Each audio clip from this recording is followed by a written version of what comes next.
Hello friends, welcome back to my channel. কেমন আছো তোমরা? আশা করব অনেক ভালো আছো। আমরাও কিন্তু অনেক ভালো আছি। আজ করব চালের গুঁড়ো দিয়ে নরম নরম তুলতুলে রুটি। এই প্রথমবারই কিন্তু এটা করলাম। আর সত্যি বলতে প্রথমবার করেই যে এত ভালো লেগেছে খেতে, না বলে আর পারলাম না। সত্যি অসাধারণ লেগেছে কষা মাংসর সঙ্গে খেতে। তো তাহলে চলো আজকের ভিডিওটা শুরু করা যাক। আমরা বাড়িতে কিভাবে চালের গুঁড়ো দিয়ে নরম নরম রুটি তৈরি করেছি। খুবই সিম্পল পদ্ধতিতে কিন্তু এই রুটিগুলি করা যায়, আর খেতেও কিন্তু দারুণ লাগে। গরম গরম রুটি খেতে খুবই ভালো লাগে। আমরা মাংস কষার সঙ্গেই কিন্তু খেয়েছি। তাহলে চলো আর বেশি কথা বলবো না, আজকের ভিডিওটা শুরু করা যাক। আমরা কিন্তু দেখো এই রুটি বানানোর জন্য প্রথমে একটা গ্যাসে কড়াই বসিয়ে 2 বাটি কিন্তু জল দিয়ে দিয়েছি, আর একটু গরম করে নেব। তার মধ্যে লবণ দিয়ে নেব। এবার কিন্তু জলটা ফুটে গেলে আমরা কিন্তু 3 বাটি চালের গুঁড়ো দিয়ে দেব।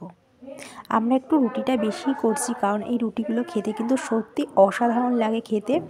মানে না করলে কিন্তু আপনারা বুঝতে পারবেন না। মাটা সঠিক হলে কিন্তু রুটিটা খুব সুন্দর হবে, নরম তুলতুলে। এবার কিন্তু খুব ভালো করে কিন্তু আমরা একটু মিশিয়ে নেব। খুব ভালো করে কিন্তু চালের গুঁড়োর সঙ্গে মিশিয়ে নিতে হবে। খুব ভালো করে মিশিয়ে কিন্তু কিছুক্ষণ নাড়তে হবে।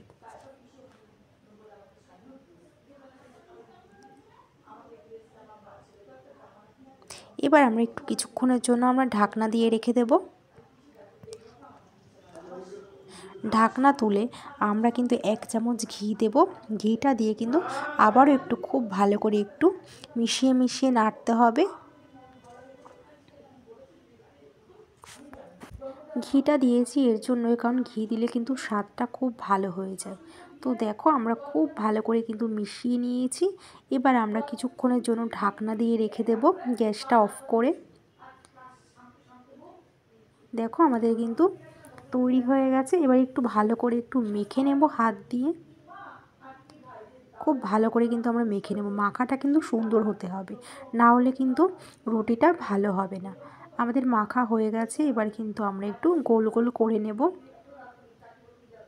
আটা মাখার মতনই কিন্তু খুব ভালো করে মেখে নিতে হবে, তাহলে কিন্তু খুব নরম হবে। এবার কিন্তু আমরা একটি আটার মণ্ড তৈরি করে নেব, আর ছোট ছোট করে কিন্তু লেচি কেটে নেব। আমরা কিন্তু গোল গোল করে নিয়েছি রুটির মতন করে। এবার কিন্তু আমরা বেলে নেব। আমরা কিন্তু গোল গোল করে এবার আমরা বেলে নেব।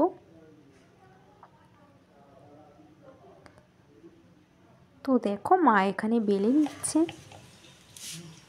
এক এক করে কিন্তু আমরা সবকটি কিন্তু বেলে নেব।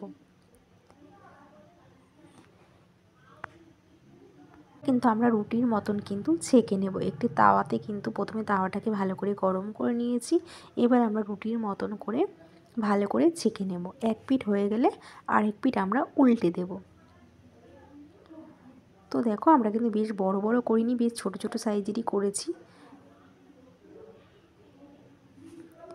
আমাদের এক পিঠ হয়ে গেছে। এবার কিন্তু আমরা এক পিঠকে উল্টে দিয়ে আরেক পিঠটা ভালো করে ছেঁকে নেব। আর এই রুটিগুলি খেতে কিন্তু খুব সুন্দর লাগে। এরকম করে কিন্তু আমরা সবকটি রুটি কিন্তু করে নেব। দেখুন কি সুন্দর হয়েছে, বেশ গোল গোল, দেখতেও কিন্তু বেশ ভালো লাগছে। খুব একটা কিন্তু বেশি ছাঁকবো না, হালকা করেই আমরা ছেঁকে নেব।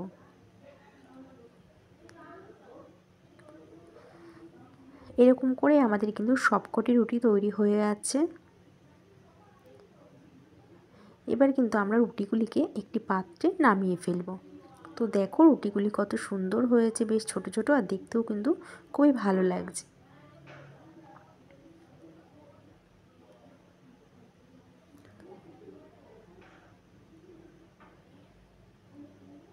আমাদের কিন্তু রুটিগুলি তৈরি হয়ে গেছে। এবার কিন্তু আমরা একটি পাত্রে রুটিগুলিকে নামিয়ে নিয়েছি। আমাদের রুটিগুলি তৈরি হয়ে গেছে। এবার দেখুন কত সুন্দর হয়েছে।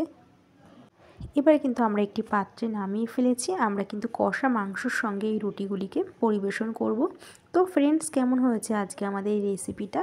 আজকের রেসিপিটা যদি তোমাদের ভালো লেগে থাকে তাহলে কিন্তু অবশ্যই একটি কমেন্ট করে জানিও। তো আজ এই পর্যন্ত, আবার দেখা হবে নেক্সট ভিডিওতে। ততক্ষণ তোমরা সুস্থ থেকো, ভালো থেকো।